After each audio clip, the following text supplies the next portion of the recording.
So this here is just kind of a demonstration of the progression of how I usually work with things. So like a previous work I did for a friend, like with portraiture here, I generally do sort of like a thumbnail idea of a quick sketch, and then I move on to something you see here where I play with the color based on the idea that I had. So as you can see, like the background color is played with, the overall framing, and then the play with the color, and then the materials that were used on the piece itself, eventually leading to the final result that you see on the screen now. But for this one, you can see there's a similar approach sort of going with it.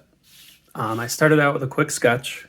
As far as the framing on the paper though, I wasn't sure how I wanted it to lay out. So eventually I went from this kind of sketch idea to even see how it would look based on, you know, just values of whatever, just really quickly. And then eventually I moved it over to the digital sphere. And eventually I had finished the product on the overall subject on Procreate. So I ended up making the image that you see here.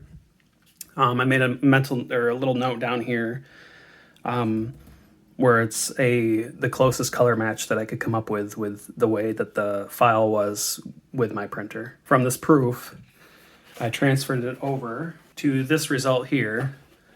I transferred it over and added on Photoshop the flowers that I wanted to add, which were my own photo, along with the sort of textured background with the cardstock that I had. From there, as per usual, I usually make cutouts, so it's difficult to see here. But I make cutouts to kind of push and pull to try to create as much depth as possible.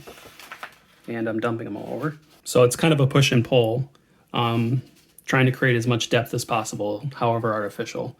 But it kind of creates this sort of fantastical play with the sort of two-dimensional shapes, the simplification of form, with sort of a more concerted push, like more effort placed into the image itself.